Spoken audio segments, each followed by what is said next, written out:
जब से अरविंद केजरीवाल को शराब घोटाला मामले में गिरफ्तार किया गया है, तब से सुप्रीम कोर्ट में जमानत देने का ट्रेंड चालू हो गया।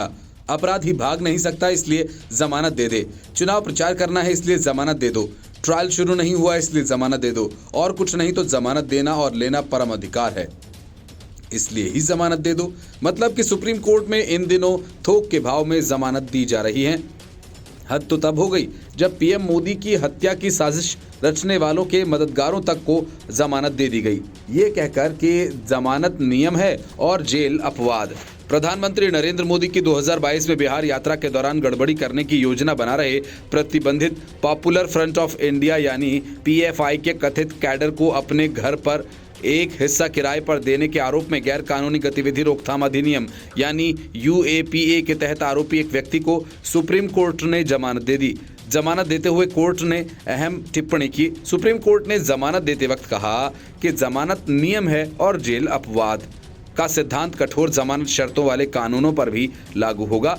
जस्टिस एएस ओका और ऑगस्टिन जॉर्ज मसीह की पीठ ने कहा कि जब जमानत देने का मामला बनता है तो अदालतों को जमानत देने में कोई हिचकिचाहट नहीं होनी चाहिए। अभियोजन पक्ष के आरोप बहुत गंभीर हो सकते हैं, लेकिन अदालतों का कर्तव्य कानून के अनुसार जमानत देने के मामले पर विचार करना है। जस्टिस एएस ओका और ऑगस्टिन जॉर्ज मसीह की पीठ ने आगे कहा कि जमानत नियम है और जेल अपवाद एक स्थापित कानून है। यहाँ तक कि मौजूदा केस जैसे मामलों में भी जहां संबंधित कानूनों में जमानत देने के लिए कठोर शर्तें हैं, वही नियम केवल संशोधन के साथ लागू होते हैं कि अगर कानून में दी गई शर्तों को पूरा किया जाता है तो जमानत दी जा सकती है। इस नियम का ये भी अर्थ है कि एक बार जमानत देने का मामला बन जाने के बाद न्यायालय जमानत देने से इनकार नहीं कर सकता। अगर न्यायालय योग्य मामलों में जमानत देने से इनकार करना शुरू कर देते हैं तो ये हमारे संविधान के अनुच्छेद 21 के तहत गारंटीकृत अधिकारों का उल्लंघन होगा। पीठ ने ये टिप्पणी आरोपी जलालुद्दीन खान, जो कि एक सेवानिवृत्त पुलिस कांस्टेबल हैं, को जमानत देते हुए की। जलालुद्दीन को यूएपीए के तहत गिरफ्तार किया गया है।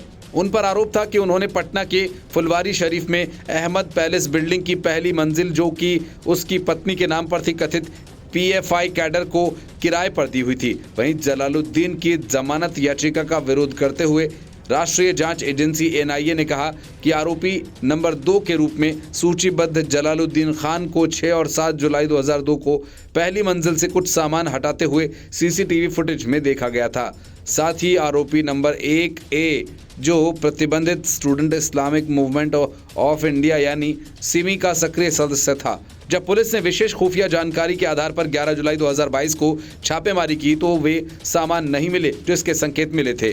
खान ने सबूतों के साथ छेड़छाड़ की थी। इसके बाद न्यायमूर्ति ओका ने कहा कि आरोप पत्र में खान की ओर से पहली मंजिल के परिसर में कथित स्पष्ट रूप से हटाए गए सामानों की प्रकृति के बारे में कोई उल्लेख नहीं है। पीठ ने उनके वकील से भी सहमति जताई कि अगर उनका इरादा पहली मंजिल के परिसर को किराए पर देकर पीएफआई की आपत्तिजनक गतिविधियों के संचालन की अनुमति देने का होता तो उन्होंने सीसीटीवी कैमरे नहीं लगवाए होते। इसके अलावा अदालत ने कई और बिंदुओं को भी खारिज किया, जैसे आरोपी आतंकवादी कृत्यों में लिप्त थे या आतंकवादी कृत्यों के लिए कोई तैयारी कर रहे हैं, या फिर रिकॉर्ड पर ऐसा कोई सबूत नहीं है। आरोप पत्र में यह भी आरोप नहीं है कि अपीलकर्ता सिमी आतंकवादी गिरोह का सदस्य था। Bureau report, news of India.